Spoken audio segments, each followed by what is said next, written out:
اس زمانے میں ایک غیر مسلم نے اسلام قبول کیا تو اسے پوچھا گیا کہ اسلام کی کس قدر نے تجھے متاثر کیا؟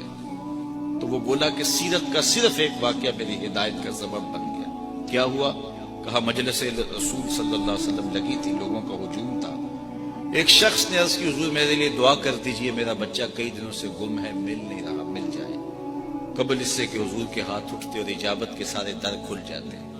ایک شخص مجلس میں موجود تھا، کھڑا ہو گیا، حضور میں ابھی فلاں باغ کے قریب سے گزر کے آیا ہوں اور میں اس کے بچے کو جانتا ہوں، وہاں میں نے بچوں کے ساتھ کھیلتے ہوئے دیکھا ہے۔ باپ نے جب سنا کہ میرا بچہ فلاں باغ میں ہے تو اس نے دوڑ لگا دی، فرمایا اسے بلاؤ۔ بلایا گیا، بہت جلدی۔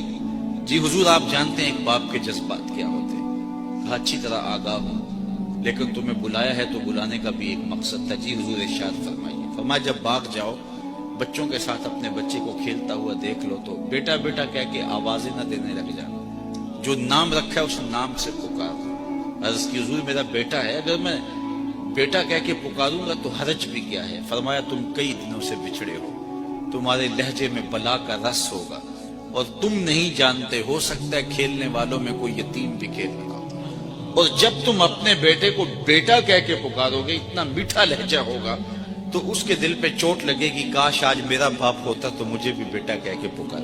کہا یہ شوق گھر جا کے پورا کر لینا، کوئی لاؤ تو صحیح کائنات میں ایسا۔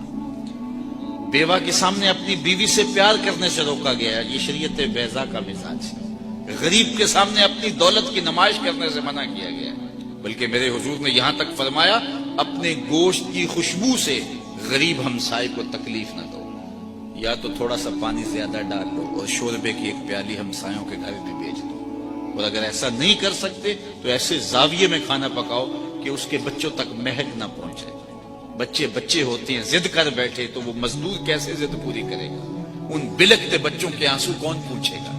وہ کیا کسی نے کہا نا دوپہر کو سلا دیتی ہے بچوں کو وہ اس ڈر سے، دوپہر کو سلا دیتی ہے بچوں کو وہ اس ڈر سے، گلی میں پھر کھلونے بیچنے والا نہ آ جائے۔